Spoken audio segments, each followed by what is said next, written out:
Olá, bem-vindo à Liga dos Inovadores, o podcast do Expresso sobre o que de inovador e mais distintivo está a ser feito em Portugal. Eu sou o Pedro Lima. Eu, Elizabeth Miranda.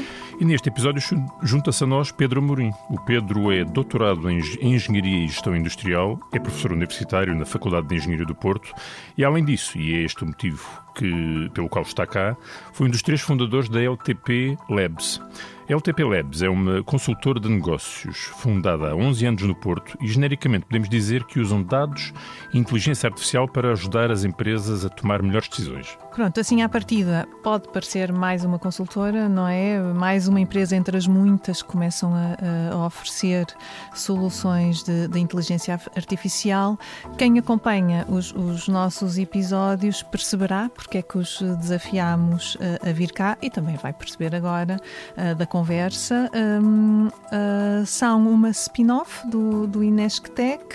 Têm crescido sustentadamente ao longo dos anos, estão agora com uma equipa de 140 pessoas, fecharam 2025 com 12 milhões de euros, não é? Exato. Vamos falar então com o Pedro para percebermos o que fazem em concreto e no que se distinguem da concorrência.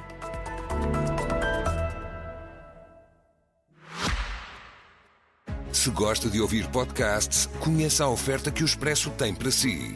Da política à economia, ciência e cultura, passando pelo desporto. Entrevistas marcantes, análises e perspectivas que fazem a diferença. Ouça em expresso.pt e nas principais plataformas de podcast. Expresso. Liberdade para pensar. Pedro, muito bem-vindo à Liga dos Inovadores. Muito obrigado, Pedro. Muito obrigado, Elizabeth. É um prazer estar aqui convosco hoje. Obrigado. Este som com que abrimos o programa é exatamente o quê? Primeiro, deixa-me dizer que é fruto de grande reflexão, porque este desafio de encontrar um som que simbolize ou que de alguma forma se relacione com aquilo que fizemos, eu acho que me obrigou aqui a algum pensamento e o que ouvimos foi o som do Intel Inside. Muitos de nós vão se lembrar, não é? Há 30 e tal anos, há 40 anos, quando os primeiros computadores começaram a surgir, a Intel teve esta ideia magnífica de começar a fazer branding, não é? A posicionar a sua marca nos computadores, não é? Nós vimos aquele logozinho a dizer Intel e há um som que é este que eu vos mostrei, que no fundo é o som que mostrava que o computador tinha Intel. Nós todos queríamos o próximo Intel, o próximo Pentium, não é? 1, 2, 3, 4, aquilo nunca mais acabava. E este som relaciona-se com o LTP no sentido em que o que nós queremos é também dotar as organizações dessa tal inteligência, dessa vontade de conseguir ter mais inteligência na sua organização. LTP Inside. LTP Inside, exatamente. Devíamos aí contratar um compositor, acho que este tipo era austríaco, que compôs isto para a Intel, para alguma coisa do género. Exatamente. Pedro, então explique-nos o que fazem e já agora porque é que nos disseram, vocês têm mesmo de ouvir estes tipos? Bom, aí é melhor perguntar a quem fez essa referência. Não, mas o que é que nós fazemos? Como a Elizabeth disse, nós essencialmente somos uma empresa que tenta apoiar as organizações a tomar melhores decisões, mas usando factualmente aquilo que detêm e aquilo que podem vir a ter, os seus dados e modelos que possam construir em cima dos seus dados. Ou seja, modelos que possam transformar aquilo que é essa matéria-prima em apoio à tomada de decisão. O que é que eu quero dizer? Não é simplesmente eu mostrar um famoso dashboard, não é um quadro que mostra como é que as minhas vendas foram na semana passada, mas o que nós tentamos fazer é porque é que as vendas foram estas e o que é que tu podes fazer com base naquilo que nós compreendemos o comportamento do cliente, o comportamento dos seus fornecedores, para acelerar talvez esse caminho. E, portanto, nós estamos muito focados em apanhar as organizações não só a olharem para os dados, mas mais importante, em cortar o espaço que vai dos dados à decisão. Porque, no fundo, o que acho que é relevante destacar é que a ação é o que vai fazer as coisas realmente transformarem-se, não é? E, portanto, nós estamos a querer trazer este poder que hoje vem com a analítica, com a inteligência artificial, para as organizações, então, nesse momento, na decisão de que produtos comprar, que preços colocar, que clientes trabalhar, que mercados adquirir e, portanto, muito, muito junto à gestão da organização. Portanto, matemática, dados aplicados a decisões empresariais. Fantástico. Já vamos um bocadinho ao tipo de dados, mas antes disso dê-nos exemplos concretos do que é que esses vossos modelos permitem fazer. Por exemplo, Elizabeth gera uma mercearia. Essa mercearia, se calhar, tem 1000 localizações, tem 50 mil produtos e eu, para cada uma das minhas lojas, tenho que compreender que produtos é que eu deveria realmente colocar à disposição dos meus clientes para maximizar a sua satisfação. É um problema combinatório, não é? Um problema muito complicado, não é? Destes 50 mil, posso colocar colocar o outro, colocar mais frentes de um, colocar menos frentes do outro. Qual é que é a decisão que vai realmente otimizar o meu objetivo? Vamos dizer que a otimização do objetivo era que os meus clientes saiam mais satisfeitos de cada uma das minhas lojas individualmente. Se calhar um passo atrás, como é que as organizações o fazem? Normalmente com algumas regras empíricas. Olha, nas Amoreiras, se calhar vou colocar uma gama um bocadinho mais premium. Se calhar numa zona menos sofisticada, vou colocar se calhar uma gama ligeiramente diferente. Será que é mesmo assim? Será que nós poderíamos tirar partido de informação interna e externa da organização para, na verdade, garantir que nós temos o produto certo, na loja certa, ao preço certo? O que nós fazemos é a tal matemática que a Elizabeth estava a dizer, para transformar esta informação que normalmente já reside nas organizações, as vendas que eles tiveram, a informação de competidores, etc. E nós vamos transformando essa organização até a uma recomendação. E muitas vezes, deixem-me só dizer que não é só esta componente mais algorítmica, mas é depois também como é que nós convencemos a organização de que efetivamente faz sentido mudarem a forma de tomar a decisão. E se calhar podemos aprofundar. Mas nesse caso, as empresas já têm os dados das vendas, sabem o que é que vendem mais, o que é que vendem menos, portanto, desse ponto de vista, não já sabem... teriam essa primeira... Boa, esse é um bom ponto. Não sabem o que, na estatística, nós vamos chamar o contrafactual. O que é o contrafactual? Se eu tivesse, na verdade, em vez do Lipton de limão, se eu tivesse lá o Lipton de pêssego, o que é que eu teria vendido, por exemplo, não é? E este é o poder da inteligência artificial. É, no fundo, nós podemos cenarizar.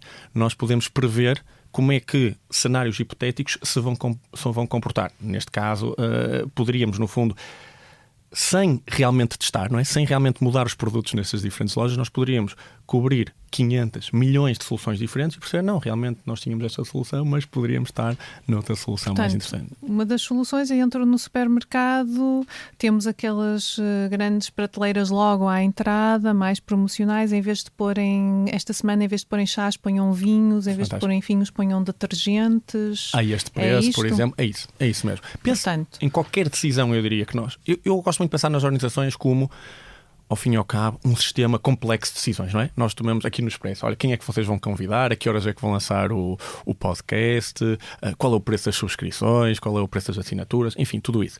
Cada uma dessas decisões, nós hoje tomamos-las mais ou menos levianamente, não é? Algumas que nós achamos mais relevante, nós vamos pensar, vamos para reuniões, vamos debater, etc. Mas até que ponto é que nós poderíamos, se quiserem, codificar esta decisão para que ela fosse o melhor possível? E é isso que nós fazemos às organizações. Quais são as decisões que realmente são relevantes para vocês? É perceber os produtos, é perceber o preço, é perceber em que mercados, em que lojas é que deveriam estar. Conseguimos apoiar e suportar esta decisão para que ela seja 10% melhor, 15% melhor, dependendo daquele que é o objetivo que vocês querem. O nosso Excel com as empresas que convidamos, se calhar poderia ter aqui uma otimização, não é? Agora estou a pensar nisso. Por exemplo. Oh, Pedro, mas vocês atuam também no pricing, não é? No preço dos produtos. Deram um exemplo que nós achamos interessante e que se calhar vale a pena aqui partilhar, da cerveja, não é? Sim. Quando é que uma empresa deve produzir cerveja? Se deve produzi-la quando ela é consumida ou antes? É melhor estocar do que consumir? Explique-nos lá. Posso explicar um pouquinho mais. Portanto, este exemplo de retalho era mais, se quiserem, um caso mais próximo dos clientes, não é? Mas nós sabemos que a montante, e esse é um vetor, só para vos dizer que essa é uma indústria que nós trabalhamos bastante, ou outra indústria que nós trabalhamos, efetivamente, é de bens de consumo, como, por exemplo, enfim, a famosa cerveja. Na cerveja, é um produto altamente sazonal. Como se imagina, nestes dias que correm com o Mundial, há de estar a ter um pico bastante substancial. Há aqui um tema de trabalhar a cadeia de valor da cerveja. Como é que eu giro os meus ativos, não é? As minhas linhas, os meus silos, não é? Todos os meus ativos que me ajudam a produzir cerveja, não é? Os meus armazéns, os meus transportes, etc. De forma a que eu não vá só atrás destes picos, porque notem que se eu realmente só produzir para o pico, o que é que quer dizer? Eu vou estar a produzir, eu vou ter capacidade excedentária, não é? No fundo, no resto do ano, vou estar com muita capacidade livre. Mas também, se eu produzir muito antecipadamente, posso ter problemas de previsibilidade, por exemplo. Mais uma vez, este é um problema que, na essência, tem algum paralelo com o tema do retalho, no sentido em que é muito combinatorial. Há muitas decisões diferentes que eu poderia tomar. Posso produzir em maio ou em abril e, no fundo, armazenar um pouco mais, ou produzir mais tarde e, se calhar, ter que contratar horas extra nos meus turnos para conseguir, na verdade, suprir esta dificuldade. Quando o problema tem esta complexidade, nós tentamos ajudar a resolver. E, portanto, no fundo, mais uma vez, a modelar o que é que realmente são os objetivos. O que é que eu quero? Maximizar o meu cliente, baixar custos, etc. E o que é que são, no fundo, as regras do jogo, não é? Qual é a capacidade produtiva que eu tenho, que transportes é que eu tenho. Nós colocamos isto tudo, vamos dizer, na BIMBI, ok? Nós colocamos isto tudo, no fundo, nos modelos que vão ajudar, depois, no final, a dizer, não, o que tu deverias fazer era produzir nesta linha, neste dia, enviar para aqueles transportes, e isto nós garantimos que vai ser a solução que vai otimizar o teu objetivo de negócio. E o objetivo de negócio, lá está, pode ser, por exemplo, minimizar perdas. Mas e numa situação dessas, vocês poderiam chegar à conclusão que afinal aquilo que a empresa já está a fazer, o seu modelo, afinal é o modelo ótimo? Ou isso nunca vos acontece e vocês há sempre hipóteses de melhoria? Não quero ser arrogante, mas raramente aconteceu. Raramente aconteceu. E eu acho que nós... Eu vou dizer o porquê. No meu papel de professor, enfim, muitas das coisas que faço é dar aulas aos alunos da MBA, coisas da gente, sobre como é que eles podem tirar partido dos dados para tomar decisões. E o que eu sinto é que nós formamos a nossa gestão para tomar decisões. O que nós estamos formatados é quem é que é a próxima empresa que eu vou convidar, quem é que eu vou... E no fundo nós estamos formados para tomar decisões. Quando nós entramos numa organização, nós pedimos às pessoas para não tomar decisões. Calma, a ideia não é tomar decisão. A ideia é pensar no problema. A ideia é pensar como é que nós, na verdade, o que é que otimiza a sequência de convidados que eu vou trazer para o meu podcast? O que é realmente o problema que eu quero resolver? E deixar que os dados e os modelos façam a recomendação. Mas notem que isto tem um lado de mudança, de transformação difícil, que é, na verdade, eu estou a dizer, espera, eu sei que estás treinado para tomar decisões, há aqui um espaço que é dar lugar à tecnologia para te apoiar neste processo. E isso é algo que, infelizmente, ou felizmente para nós, ainda estamos aqui nesse caminho. Isto que descreve, basicamente, exige conhecimento de mercado, conhecimento de organização, grande capacidade de planeamento. Eu diria que os gestores, numa organização com bons gestores, essa é a função deles. Sem dúvida. No que é que vocês substituem aos gestores? Bom, eu diria que nós não nos substituímos aos gestores. Nós complementamos, se quiserem, a ação da gestão. E se calhar vou dar um passo atrás para vos falar um bocadinho da nossa equipa, não é? Nós temos 140 pessoas, como a Elizabeth estava a dizer, e temos essencialmente, eu diria, 2 tipos de perfis. Perfis que eu vou chamar perfis híbridos. O que é que são perfis híbridos? O que é que vai muito ali contra o ponto, Elizabeth? Que são perfis que compreendem muitas dinâmicas de negócio, vão adorar perceber quais é que são os diferentes tipos de cerveja, o que é que implica produzir uma cerveja branca ou uma cerveja preta, o que custo é que isso traz, o que é que não traz, e, portanto, compreendem muito bem os detalhes do negócio, que é isso. No fundo, tentam absorver parte daquilo que é o conhecimento da gestão, mas, em simultâneo, esse perfil híbrido quer dizer que elas são capazes de perceber como é que a inteligência artificial e os dados poderiam apoiar nesta decisão, ok? Portanto, eles vão fazendo aqui este papel do lado, se quiserem, de negócio para o lado mais técnico. Depois temos uma segunda equipa que produtiza e verticaliza muito daquilo que depois são as soluções que nós entregamos aos nossos clientes. O que eu quero dizer com isso? Muitas vezes o resultado do nosso projeto pode ser, efetivamente, um modelo novo que vai residir nos nossos clientes e, portanto, há um lado de produtização, de maior verticalização e especialização, para o qual temos outra equipa. E, portanto, nós acreditamos muito que esta compreensão do negócio é fundamental, e aí o nosso diálogo com os gestores é direto e muito intenso nesse aspecto. E onde nós trazemos alguma, se calhar, a vantagem é nós conseguimos ir depois aos dados e ir um bocadinho de baixo para cima. O que é que eu quero dizer com isso? O gestor tem uma visão, vamos dizer, de helicóptero sobre o assunto e percebe para onde é que tem que ir, etc. Mas pode não ter a capacidade e as ferramentas para tirar partido de toda a granularidade, toda a riqueza de informação interna e externa que poderia usar para tomar a decisão. Vou-vos dar um exemplo. Ontem por acaso, fui chamado a um retalhista internacional que opera em 25 mercados, se não estou em erro, e eles estavam com uma dificuldade que era perceber como é que iam gerir 500 milhões de euros de budget de descontos. Portanto, eles depois descontam os produtos, é um retalhista na área da moda, e eles depois começam a fazer os famosos saldos, e têm 500 milhões de euros de descontos para fazer. Bastante dinheiro, e tinham alguma dificuldade em entender onde é que eles deveriam fazer os descontos, naquele produto, naquele país, naquela loja, etc. E o gestor, a propósito, dizia: Pedro, eu na verdade, eu consigo ir gerindo isto mais ou menos, eu já tenho tanta sensibilidade de negócio que eu realmente bato mais ou menos nestes 500 milhões de euros.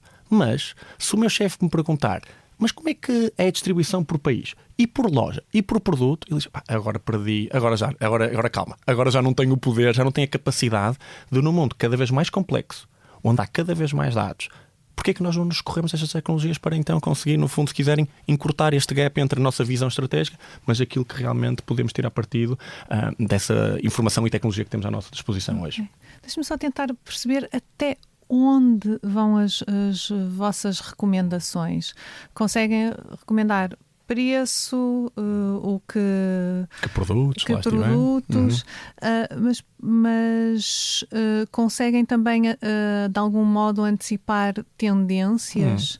Por exemplo, sou uma cadeia de moda, quero lançar um novo vestido, consegue dizer-me que, atenção, este ano uso vestido com gola e não com decote, e vestido comprido curto e florido em vez de preto? A resposta curta é conseguimos. Eu vou-vos explicar um bocadinho como conseguem antecipar tendências. De moda também. Há um lado aqui de... Ou seja, eu falei muito na recomendação, não é? Mas claro que muitas vezes o que antecede a recomendação é a previsão, não é? Porque no fundo a recomendação no final vai ser o vestido realmente devia ser de golas. Mas antes, como é que nós conseguimos recomendar que o vestido devia ser de golas? É porque nós previmos que aquele vestido ia ter mais sucesso que o vestido que não tinha as golas. Mas esse realmente, Elizabeth, é um caso fantástico, porque aí a informação é um pouco mais escassa. Não é? A moda, por exemplo, é um bom caso, não é? Onde, na verdade, cada season, não é? Cada temporada, não é? Terá aqui novos padrões, novas tendências, e, portanto, como é que o fazemos? Sem entrar demasiado em demasiados detalhes técnicos, o que fazemos é, no fundo, olhar para o passado e perceber, na verdade, um vestido é um conjunto de atributos, não é? É um padrão, é um toque, é uma cor, é uma gola, E será que nós, na verdade, já não tínhamos elementos no passado que me ajudem a extrapolar de forma mais fina o futuro? Uma coisa que hoje nós temos vindo muito a trabalhar com muitos clientes neste setor é uma coisa que chama-se Synthetic Personas. O que é esse palavrão? Synthetic Personas, no fundo, pessoas sintéticas, traduzindo. Nós, no fundo, tiramos partido da inteligência artificial para colocar à nossa disposição uma espécie de painel de clientes que eu posso entrevistar quando eu quiser. Imaginem que de repente vocês têm um painel consultivo, por exemplo, aqui para o vosso podcast, e às vezes eles não estão disponíveis, mas vocês já interagiram com eles ao longo de muitas semanas. Imaginem que vocês tinham codificado, vocês tinham transcrito todas as vossas conversas com os vossos painéis de consultor. Peguem nisso e agora eu vou trazer isso para dentro de um motor de inteligência artificial. E de repente, quando a Elizabeth e o Pedro estiverem a discutir o próximo e o Ricardo Paes Mamed não estiver disponível, eu vou àquele oráculo, vamos dizer, àquele motor de inteligência artificial e vou perguntar: Ricardo, o que é que tu acharias se fosse isto, aquilo, aquilo? Eu não estou a dizer que isto vá substituir diretamente, mas no fundo pode informar uma tomada de decisão mais rápida. E podemos fazer isso para o caso dos vestidos. Eu tenho X perfis de clientes diferentes que eu fui encapsulando por toda a informação que eu fui recolhendo, seja em focus grupos, seja nas minhas vendas, toda a informação. Nós trabalhamos este artefacto, este modelo de inteligência artificial que agora é capaz de imitar, se quisermos, como é que o meu cliente se comporta. E eu posso dizer: olha, eu tenho estes dois vestidos para lançar na próxima season. Qual deles é que achas que tem mais probabilidade de sucesso? E os resultados são verdadeiramente impressionantes daquilo que nós conseguimos prever, antecipar com este tipo de tecnologias. Acontece-vos fazerem recomendações que depois vão completamente contra aquilo que foi feito nas empresas ao longo dos anos e que provocam depois algum melindre do género: epá, pronto, vocês estão-se a esticar um bocadinho porque estão aqui a dizer que tudo o que nós fizemos no passado foi errado. Esses são os que dão mais piada, para ser sincero. Mas mais resistência também, não é? Mais resistência. Sim, aí vai depender muito do perfil da gestão. Mas recordo-me perfeitamente um caso desses. Por exemplo, há uns anos atrás, se calhar só dando um bocadinho de contexto, nós na LTP fazemos muito entrega destes projetos, mas na verdade o que normalmente fazemos é trabalhar um pouco a montante na identificação daquilo que são as áreas da organização que podem mais beneficiar de uma abordagem deste género. Não é? Porque isto, como qualquer coisa, há um investimento e nem sempre vai haver retorno nesse investimento. E portanto nós temos que olhar para as áreas onde realmente fará sentido eu estar a fazer toda esta modelação, a tratar estes dados, etc. Ok? Pronto. E numa etapa desse género, muitas vezes o que fazemos é o que nós chamamos um AI for Executives. O que é isso? Nós temos uma manhã com uma comissão executiva de uma organização a tentar, no fundo, por um lado, melhorar o conhecimento transversal destes temas, porque hoje também são temas um pouco místicos e é bom também tentar aterrar melhor esses conceitos e trabalhar com organizações nisso, e também, no fundo, ir auscultando aquilo que podem ser diferentes oportunidades. Bom, então, indo à história, há uns anos atrás estávamos numa ação deste género e às páginas tantas, não era o objetivo da ação, o CEO vira-se para o Chief Commercial Officer, para o diretor comercial, e diz: aquela decisão de preço que nós tomamos de aumentar 10%, era no setor de entretenimento, ok? E eles tinham aumentado 10% os bilhetes. E a pergunta foi: aquele aumento de 10% não teve nada a ver com esta abordagem metodológica que o Pedro está aqui a descrever, que no fundo seria uma abordagem de vamos compreender o cliente, vamos compreender a elasticidade do cliente, para depois sim perceber qual é que era a melhor abordagem. houve assim um momento um pouco awkward, né? Um pouco estranho nessa sessão, mas realmente houve a abertura da organização de dizer assim, então vamos, ok, tomamos esta decisão, mas o que é que teria sido realmente a melhor decisão se nós tivéssemos seguido aqui uma metodologia que realmente emergisse dos dados e da modelação? E vou-vos dizer que, na verdade, a solução foi contrária. A ideia era baixar o preço. Na verdade, trouxe muito mais retorno. E o interessante desta empresa é que elas foram atrás, depois dessa recomendação, reconhecendo que, efetivamente, a forma um pouco mais, vamos dizer, baseada em Excel simples, não é? Chego lá, faço uma conta 3 simples e parece-me que isto devia aumentar 10%. Realmente não era a melhor solução para o objetivo de negócio. A inteligência artificial, em alguns casos, já está a substituir os CFOs, não é? Os diretores financeiros das empresas. Eu vou ser muito sincero. Vocês vão conseguir despedir alguns pelo caminho, não é? Eu confesso que, e hoje em dia, e eu acho que isso, há pouco estamos a falar da gestão da mudança e da dificuldade da gestão da mudança, e porque eu acho que nós todos estamos muito focados nos temas de automação. Ou seja, eu de repente não tenho aqui nem o Pedro nem a Elizabeth e está aqui alguém a fazer-me estas perguntas para eu responder de forma um pouco mais ascética, claramente, do que estamos a ter aqui. Mas isso é igual às organizações. Olha, agora já não vou ter o CFO porque ele de repente vai tomar as melhores decisões financeiras, etc. Sinceramente, eu acredito pouco nesse cenário. Ok? Claro que há, não vamos também dourar a pílula, haverá até em particular tarefas muito repetitivas ou que, na verdade, que nós podemos automatizar. Mas aí eu acho que o ganho é algum, mas não é aí que eu vejo o grande ganho. Eu vejo mais o ganho no tema da complementariedade. A palavra em inglês é mais simpática, em português nós não temos uma boa tradução, mas augmentation. Nós, na verdade, temos o CFO que está augmentado, não sei como é que a gente está a dizer isto, mas está aumentado, está no fundo uma espécie, está a trabalhar com microscópio, está a trabalhar com outra capacidade de interagir sobre os temas. E eu vejo esta visão, sinceramente, muito mais interessante para aquilo que vai ser o desenrolar da inteligência artificial nos próximos anos, que é como é que nós vemos que temos aqui um copiloto, ou mais que um copiloto, um expert, muitas vezes, não é? Hoje a inteligência que está por trás destes modelos eu pelo menos fico impressionado todos os dias, não é? Como é que nós tiramos partido desta inteligência que está barata? Notem, esse é o ponto interessante, não é? Eu por $20, por 20 euros por mês, tenho acesso a um pool de inteligência verdadeiramente impressionante. Como é que eu tiro partido dessa inteligência para eu trabalhar de forma mais avisada, mais acelerada, mais aprofundada, com maior detalhe? Portanto, diretamente à resposta, eu acredito pouco que vamos substituir esses decisores, até porque o papel humano provavelmente vai sendo cada vez mais relevante a partir da altura em que toda a gente usa estas ferramentas. Mas claramente quem não usar também parece-me que pode ficar para trás nesta jornada. E esse é o ponto, eu acho, mais crítico. Portanto, a última palavra será sempre das pessoas, dos profissionais de carne e osso, digamos. Pedro, eu vejo dois tipos de problemas. Por acaso, recentemente, depois não sei se posso partilhar um artigo. Recentemente publiquei um artigo com mais uns colegas da LTP no MIT Sloan Management Review. Enfim, estamos aqui na imprensa. É uma história triste porque, na verdade, é a última edição do MIT Sloan Management Review. Eles terminaram agora, o Dean do MIT matou a revista. Mas indo à história, o que nós, na verdade, publicamos foi um artigo que se chama calibrar o uso da inteligência artificial. E o que é que nós queremos dizer com isto? Há dois tipos de problemas. Problemas que nós vamos chamar exíguos. Problemas que nós conseguimos... o problema de pricing, estávamos a falar há pouco, por exemplo. Eu consigo, se calhar, modelar todas as variáveis, entender o comportamento do cliente. Eu consigo, no fundo, encapsular este problema. E aí, eu não acho que o decisor humano deva ter a última palavra. Ele provavelmente há de ter a palavra mais de o que é que são as dimensões relevantes, quem são os competidores a ter em causa, o que é que nós devemos dar de informação, no fundo, de input, não é? Para que depois o modelo tome a melhor decisão. E aí eu não vejo como o humano possa ter realmente muito valor acrescentado no final de linha. No limite até pode fazer pior que o que a máquina estava a fazer, e muitas vezes há imensos artigos científicos a mostrar que esse é o caso. Problemas mais fechados, ok? Os segundos tipos de problemas eu vou chamar problemas mais abertos. Qual é o próximo mercado onde eu devo investir? Esse não é um problema que eu acho que a inteligência artificial vai ajudar. Qual é que é o próximo vetor de negócio que o grupo imprensa deve ir atrás? Eu não acho que a inteligência artificial vai conseguir substituir-se aí. E aí, eu acho que pode é empoderar essa jornada, empoderar essa discussão, fazer mais desk research, permitir, na verdade, trabalhar com mais dados e até com mais desafio àquilo que possa ser aí a melhor decisão.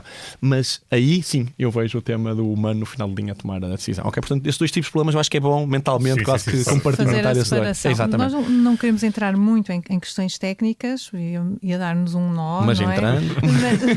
Mas só para perceber assim minimamente que tipo de dados é que vocês usam. Portanto, já falou, podem ter focus group, dados de vendas, tendências, informação pública, dados das próprias empresas. tudo isto, o pacote que vai para a BIM?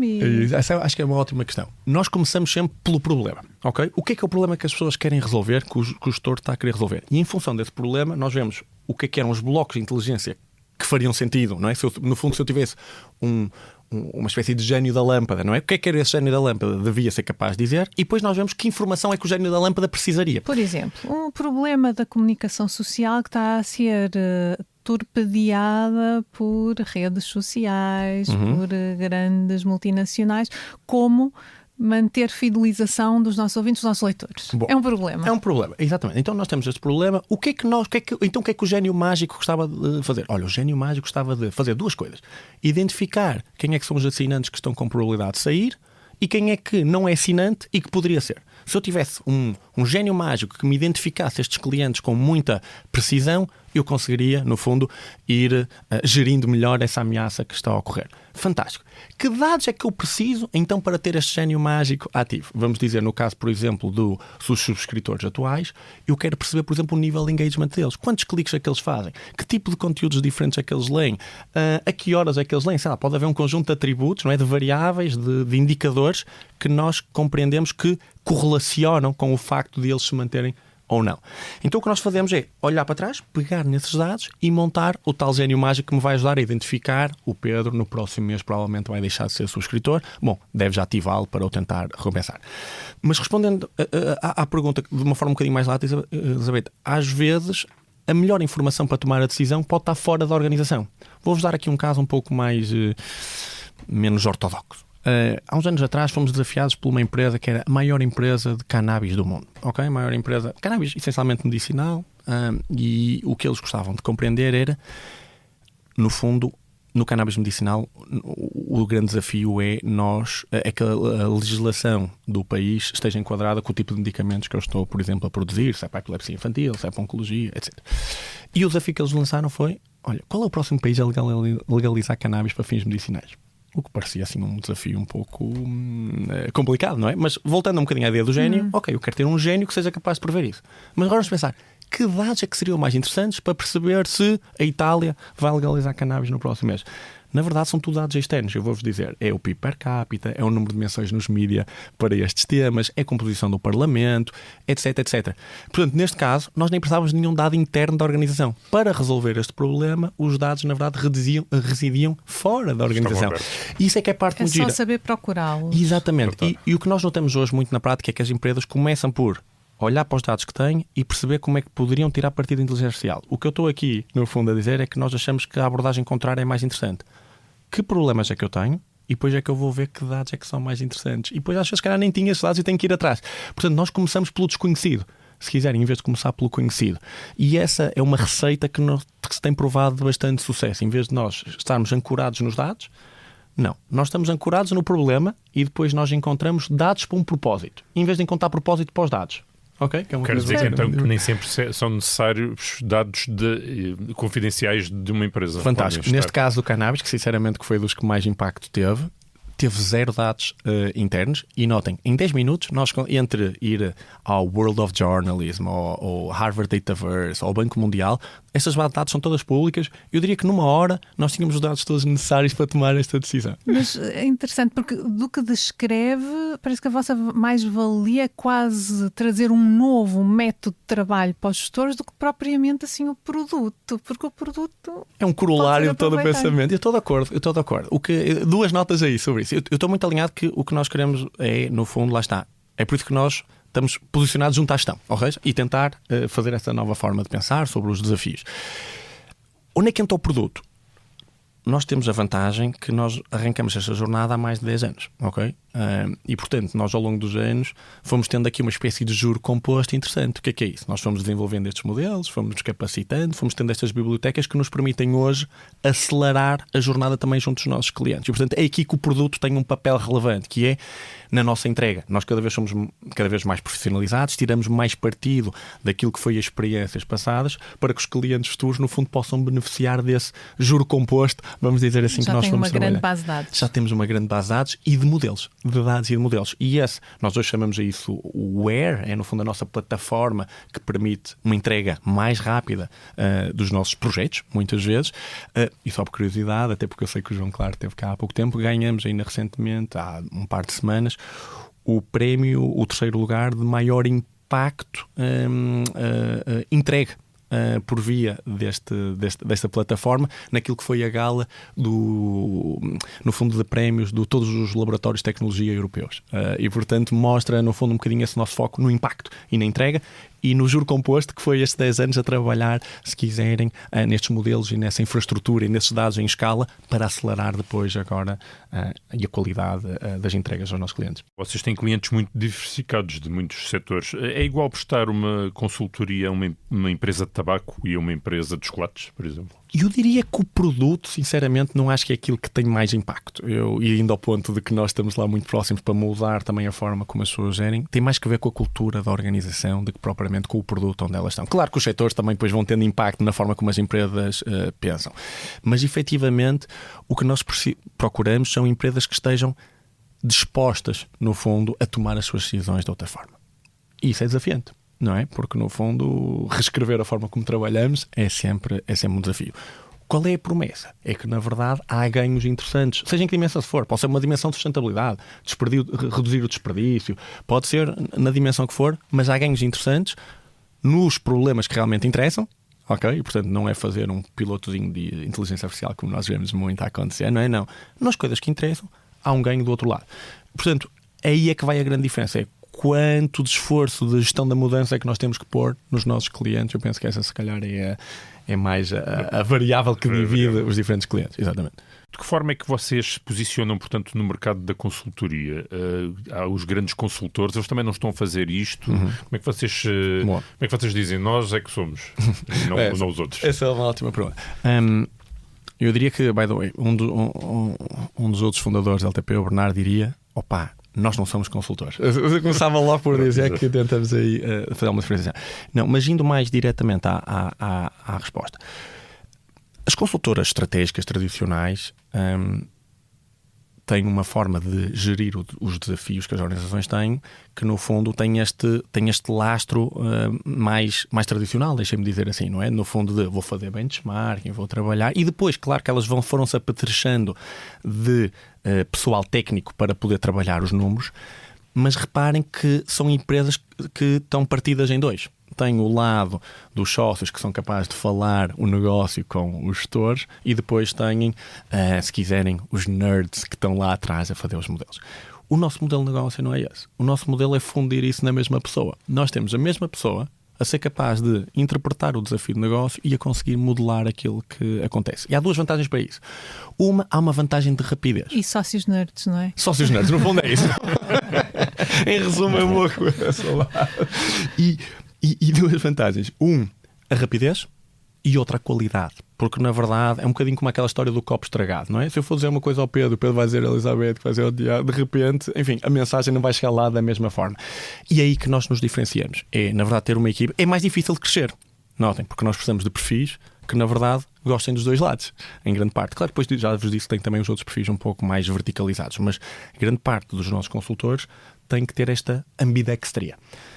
E isso, claro que a nossa gênese, a nossa proximidade à universidade ajudou-nos muito a, logo de início, no fundo, mostrar aquilo que somos, aproximar-nos daquilo que é o melhor talento, e nós na LTP, os 150 pessoas que nós temos, eu devo dizer que é o ativo, para além de, claro que o juro composto de tudo aquilo que nós fizemos é fantástico, mas o grande ativo é nós temos 150 pessoas que são o creme de la creme neste nosso domínio, não é? Que é capaz de, no fundo, cruzarem o tal ambição de negócio e desafio de negócio com a capacidade de prototipar estas soluções. Mas é de esperar que uma Accenture, uma Boston, uma McKinsey venham a fazer e a apostar muito em análise como vocês fazem. Já estão, eu diria. Sim, portanto, vão ser concorrentes diretos? Eu diria que sim. Para todos os efeitos são concorrentes diretos. Agora o que nós temos a conseguir fazer, e acho que temos conseguido pelos nossos números, é mostrar porque que, na verdade, para determinados tipos de problemas, e sejamos honestos, não será para todos, não é? Eu acho que se for um problema altamente estratégico e que, na verdade, a modelação dos dados e a inteligência artificial vai ter um papel acessório, eu não tenho a certeza que nós sejamos, pelo menos, o parceiro primordial para isso. Aí nós podemos vir em conjunto com algumas dessas consultoras. Mas todas estas decisões que nós estamos a falar, onde é que eu vou produzir os meus produtos? Quantos? Onde? Que clientes é que contacto? Que clientes é que eu não contacto? Portanto, se quiserem, as decisões que vão na cadeia de valor da organização, eu aí, modéstia à parte, acho que a opção deveria recair sobre nós. Pedro, é interessante também falarmos um bocadinho da forma como a vossa empresa surgiu. Portanto, são 3 doutorados a fundar a empresa. E a ideia de que os académicos são os teóricos desfasados da realidade começa, de facto, a ser, de alguma forma, desafiada no meio disto tudo. Eu espero que sim, pelo menos já contribuímos para isso. Não, eu, para ser sincero, acho que esse é cada vez menos o caso. Como professor da Faculdade de Engenharia, devo dizer que as empresas estão em permanência connosco na faculdade, seja em projetos de investigação, em conjunto com os nossos laboratórios, como por exemplo o caso do INESC, seja, deixa-me dizer, nos próprios cursos, não é? E na integração com as cadeiras que nós vamos lecionando. E, portanto, eu acho que isso é cada vez menos uma realidade. Claro que há caminho a percorrer, não há dúvida absolutamente nenhuma, mas não acho que seja o caso. Sobre a questão da teoria e da prática, eu também devo dizer que eu acho que é bom termos perfis diferentes na academia. É muito bom termos também alguns perfis que, na verdade, o que eles pensam é um pouco nos problemas dos próximos 10, 15 anos e que não estão estritamente agarrados àquilo que vão ser as necessidades do próximo ciclo. Exatamente, estão a ver mais à frente. Portanto, eu vejo interesse nessa riqueza e não acho que tínhamos de estar todos direcionados para trabalhar na prática. Eu, sendo um doutorado em Engenharia Industrial, reparem que é um doutoramento que de raiz está virado, está vocacionado para a prática, e igualmente os meus outros 2 fundadores. E como é que se juntaram? Conta um bocadinho da história. Boa. Em rigor, e similar a uma história que a Elizabeth contava há pouco, um dos fundadores, na verdade, era nosso orientador do doutoramento, e depois eu e o outro, o Luís, éramos, na verdade, portanto, o Bernardo era nosso orientador e nós os 2 éramos orientandos do Bernardo. E à medida que apesar de termos uma proximidade de idades razoável, o que foi acontecendo foi que nós, à medida que íamos desenvolvendo os nossos doutoramentos, que essencialmente eram o desenvolvimento destes tais modelos para apoiar, lá está, as decisões das cervejas ou as decisões dos clientes, ou o que é que seja, e no fundo nós fomos aprimorando, se quiserem, aquilo que era o estado da arte para resolver com melhor qualidade, trazendo mais inputs, mais rapidez, tudo isto. Os nossos doutoramentos eram bastante aplicados, nós íamos, no fundo, interagindo com as organizações e, de repente, percebemos que, efetivamente, indo aos nomes que a Elizabeth disse há pouco, as Accentures, as BCGs, as McKinsey da vida, etc., não estavam a ocupar esse espaço. E que as organizações, ao mesmo tempo, estavam a tirar partido daquilo que eram os desenvolvimentos que íamos fazendo. E, portanto, nós no doutoramento fomos testando o modelo, nos nossos pós-doutoramentos fomos aprimorando e começando, se quiserem, a montar a equipa, que depois, apadrinhada pelo INESC, teve aqui a oportunidade de fazer o tal spin-off. Ok? Portanto, essa foi uma gênese que eu acho que foi muito salutar para nós, porque nós, no fundo, fomos capazes de afinar o nosso modelo de negócio, perceber como é que, na verdade, devíamos interagir com os clientes, que tipo de entrega, que perfis é que precisávamos. Reparem, um dos nossos primeiros perfis que fomos recrutar, era uma doutorada que estava a terminar e que nós precisamos de ainda mais conhecimento, que ainda hoje é o nosso centro, é nós estarmos na frente daquilo que melhor conhecimento se produz e trazer isso para as organizações, mas fomos recrutar alguém que estava na McKinsey, por exemplo, e fomos trazer porque sentíamos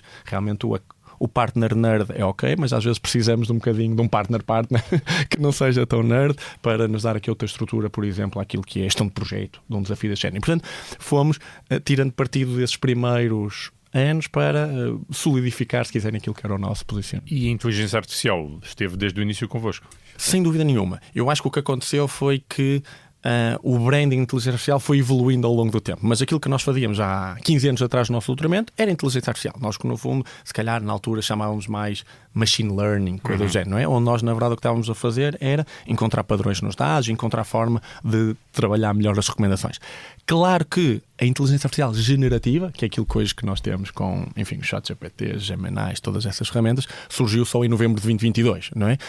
Mas essa é uma inteligência artificial que nós temos vindo a incorporar cada vez mais nos nossos projetos, por exemplo, explicando uma recomendação, não é? A grande vantagem dessa inteligência artificial é a capacidade de diálogo, não é? É a capacidade de nós interagirmos em linguagem natural com o ChatGPT.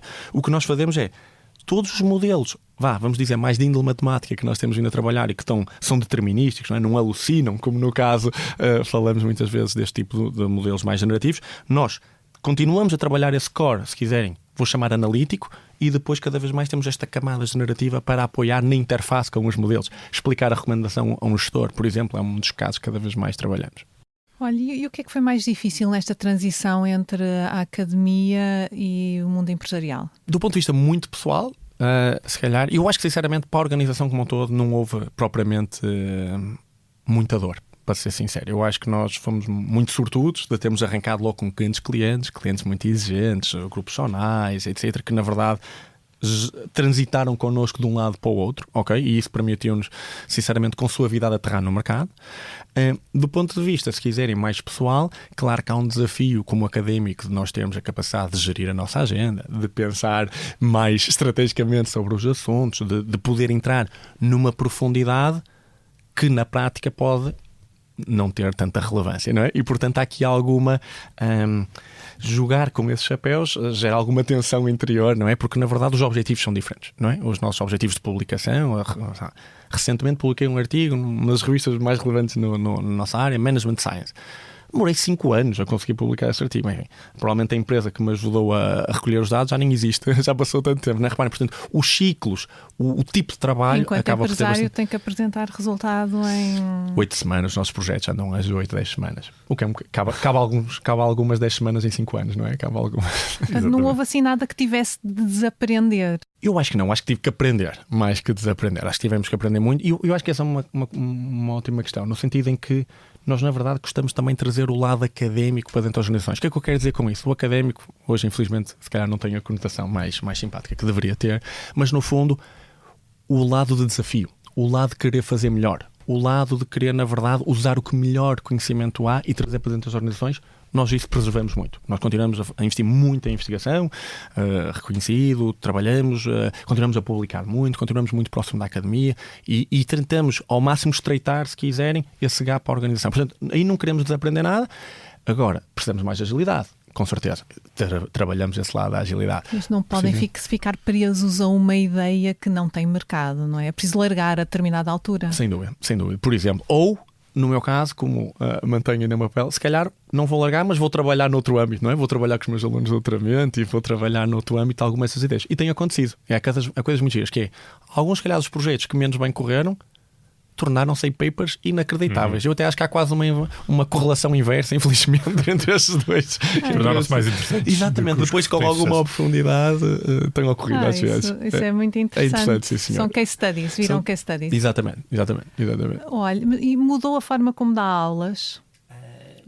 A sua faceta de empresário? Eu tendo a dizer que sim, é difícil dissociar as duas coisas, mas claramente eu acho que os nossos estudantes, seja em ambiente mais executivo, seja em ambiente mais universitário, estão à procura de exemplos, estão à procura de ver a transformação na prática. Eu, em particular, dou aulas aos mestrados e formação executiva, portanto, muito próximos já do ambiente, digamos, empresarial, onde eles vão depois desembocar, e, portanto, acho que felizmente consigo trazer uma maior ligação entre aquilo que são os conceitos que nós estamos a aprofundar, mas depois aquilo que vai ser a aplicabilidade prática e a desafiá-los também a tentar que os conceitos que estamos a desenvolver que não fiquem presos na sua formação, mas que transbordem, não é? Depois para aquilo que vai ser a sua atividade empresarial. E acho que continua a ser um grande desafio. O que é que eu quero dizer com isto? Deixem-me tentar tangibilizar. Se vocês fizerem uma pesquisa numa base de dados científica sobre gestão de inventário, que é uma coisa simples, que é quantos produtos é que eu devo ter numa prateleira, okay? Nós, se calhar, vamos ter 20 mil artigos. Okay? 20 mil artigos é muita página para se ler. Quer dizer que há muita ciência aí por trás. Agora, nós vamos a um retalhista qualquer e, se calhar, eles usam uma regra 3 simples para executar essa decisão. Portanto, continua a haver uma necessidade enorme de estes conceitos que nós fomos aprimorando na academia, de os transportar para a prática. E reparem, a LTP vai fazer o seu papel, mas via academia tem uma oportunidade de multiplicar, no fundo, o impacto e essa mensagem de forma mais esdrúxula, e é isso que fazemos bastante também. E quem são os donos da empresa neste momento? Os 3 fundadores, e depois temos também um conjunto de colaboradores, de LTPers, como nós chamamos, que estão connosco desde o início e que também têm vindo a entrar para dentro do capital da organização. E o objetivo, um desses anos, é fazer um exit, como se diz nas startups, ou não? Para vos ser sincero, não está no nosso radar. Nós sentimos que o tema da inteligência artificial, nós fomos bafejados pela sorte, não é? De repente passar a estar na agenda de todas as organizações, não é? Nós há 10 anos atrás não imaginaríamos que hoje era esse o caminho. Ficaram portanto, surpreendidos com o vosso sucesso? Surpreendidos, não diria, porque é engraçado que o business plan que nós traçamos no início da organização, basicamente, fomos cumprindo, ok? Mas ficamos surpreendidos, eu diria, com a abertura e com a evolução que o mercado teve. E isso quer dizer que nós sentimos que temos uma oportunidade de crescimento muito, muito presente e que não nos faz levar para esses caminhos. E, portanto, estamos agora a expandir no Brasil, abrimos escritório em Londres e, portanto, estamos em mais de 40 países. A grande parte da nossa faturação já é internacional e, portanto, nós realmente vemos aqui um potencial de alargar e de crescimento. E esse crescimento, na verdade, onde nós vemos o maior interesse é desafios mais giros, organizações mais complicadas, maior impacto e, portanto, é isso que nos move também dia após dia. E tem a ideia de que isto só está ainda no início, com o desenvolvimento brutal que a inteligência artificial tem vindo a ter? Aqui já há limites que nós nem sequer sonhamos, se calhar, não? Eu tenho ficado bastante surpreendido e vou acompanhando, como é óbvio, os desenvolvimentos dia após dia e todos os dias fico surpreendido, não é, com aquilo que nós continuamos a conseguir fazer com este tipo de tecnologia.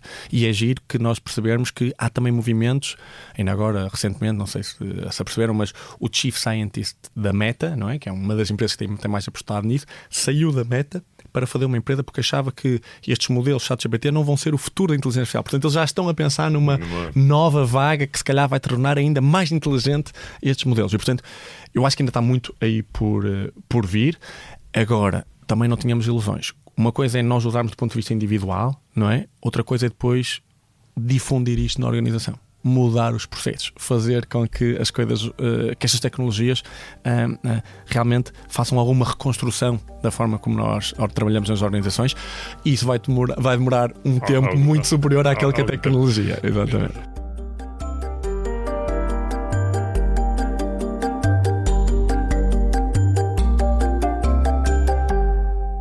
E Pedro, já que estamos a falar do futuro, vamos passar aqui agora a 3 perguntas que colocamos sempre aos nossos convidados. E a primeira é precisamente de que inovação gostaria de estar a falar connosco daqui a 5 anos. Eu vou voltar à pergunta da Elizabeth há pouco de conseguimos ou não prever aquele, enfim, vestido que vai ser o mais interessante de vender ou não na próxima época. Porque eu acho que nós, como eu disse, temos desenvolvido estes modelos todos para trabalhar isso, mas esta continua a ser uma $1 million question, porque de outra forma nós não víamos os fins de coleção ou a Burberry a queimar aquela roupa toda porque produziu mais que o que devia produzir. Portanto, nós temos conseguido, eu diria, melhorar aquilo que é a precisão nestas previsões, mas realmente tomar decisões com menos dados, não é? Quando ainda não houve vendas, quando a incerteza é maior, há aqui um caminho grande ainda para se fazer. E se nós fôssemos daqui a 5 anos capazes, por exemplo, prever com 100% de certeza aquilo que iam ser as vendas de cada um das roupas que se está a produzir no mundo, vocês imaginem o libertado de desperdício que nós íamos ter, não é? Esta é uma das indústrias que mais desperdício gera no mundo, muito por causa deste tema da incerteza, não é? O cliente quer ter lá as coisas, depois nós não sabemos bem, quer ter, enfim, em largura, depois nós não sabemos bem o que é que se vai converter e isso gera enorme desperdício. Portanto, eu adorava que daqui a 5 anos esta inteligência nos tivesse permitido tomar melhores decisões sobre a incerteza. Acho que isso seria um grande ganho societal brutal e nós temos estado a trabalhar muito nisso. Mas aí podiam então substituir-se definitivamente aos gestores e avançar para a Agentic AI, não é? Eu diria que nesse caso seria um daqueles casos que hoje, se calhar, lá está num domínio que eu vou chamar estes tais problemas um pouco mais abertos e que podia se transformar num tal problema empacotado que nós conseguiríamos, sem dúvida, automatizar mais. Eu acho que é uma ótima leitura. Muito bem. E qual é o concorrente que mais inveja, cobiça, admira? Os académicos não são invejosos, eu diria. Portanto, mas admirar... Não, eu diria que... E cruza um bocadinho com a conversa que estávamos a ter há pouco. Nós temos um posicionamento híbrido, ou seja, nós estamos a fazer a ponte entre, se quiserem, a capacidade de trabalhar os dados e a capacidade de enquadrar as decisões neste novo processo de tomada de decisão. O que é que isso quer dizer? Que nós temos concorrentes muito bons, por exemplo, falamos das BCDs, das McKinsey, etc., nestes domínios mais estratégicos, ser capaz de gerir bem o projeto, de delinear bem o problema, e nós gostávamos de cada vez mais trabalhar melhor esse ângulo. Mas também, por outro lado, nós temos as Palantirs da vida, não é? Que são empresas, por exemplo, que têm cada vez mais trabalhado estes tais ativos digitais, estes tais modelos, estas plataformas que lhes permite trabalhar em escala e cada vez com maior, digamos, recorrência, um conjunto de desafios que vão tendo, seja de pricing, de gama, de operações. E nós gostávamos também cada vez mais de trabalhar nisso. Portanto, nós vivemos um bocadinho ensanduichados, se quiserem, entre estes dois mundos, de trazer as melhores práticas da consultoria de gestão, não é? E a disciplina, a capacidade de envolver os stakeholders, a capacidade de mobilizar, a capacidade de gerir projeto e, por outro lado, a capacidade de estar na ponta da tecnologia. E eu acho que nós temos ainda caminho a fazer nestes dois vetores. E por fim, qual é o gestor que mais admira? Um académico tem alguma dificuldade também neste tipo de perguntas. Mas eu vou... Académico empresário. É verdade. Notem, nós hoje falamos bastante de gestão da mudança. E para mim, eu acho que há um exemplo, o Satya Nadella, eu acho que o CEO da Microsoft, não é? É um exemplo, eu acho, muito interessante de alguém que conseguiu pegar numa organização que estava não nos seus melhores dias, vamos dizer assim, que estava com uma ótica, e é muito interessante ler-se um pouco sobre isso. A moral estava um pouco em baixo, não sabia bem qual é que era a direção, esta onda de IA estava a surgir, onde é que eles iam se posicionar, não sei mais. E ele realmente conseguiu virar um petroleiro daquela dimensão para estar numa trajetória altamente ascendente. E quando lemos mais sobre o assunto, compreendemos que o papel da gestão da mudança, da comunicação e da visão muito clara de para onde é que tinham que ir. E eu, nos dia-a-dia, quando vejo a dificuldade que é fazer estas guinadas, e não em petroleiros tão grandes como a Microsoft, fico realmente, se quiserem, usando aqui a palavra inglês, flabbergasted. Fico espantado com essa capacidade e, portanto, seria o exemplo que eu destacaria aqui para a nossa conversa. Muito bem, Pedro, o nosso tempo chegou ao fim. Muito obrigado pela sua presença aqui na Liga dos Inovadores. Eu sou o Pedro Lima. Eu, Elizabeth Miranda. Em estúdio connosco temos o Tomás Delfim no apoio à gravação. A sonoplastia é do Hugo Oliveira. No episódio contamos com o apoio do ex-ministro da Economia, António Costa Silva, e dos professores Isabel Rocha e Ricardo Paes Mamed, são os nossos curadores. A fotografia é de Matilde Fieschi, a capa de Tiago Pereira Santos. A coordenação de Joana Beleza e Miguel Prado, a direção de João Vieira Pereira. Siga e subscreva a Liga dos Inovadores na sua plataforma preferida ou em expresso.pt.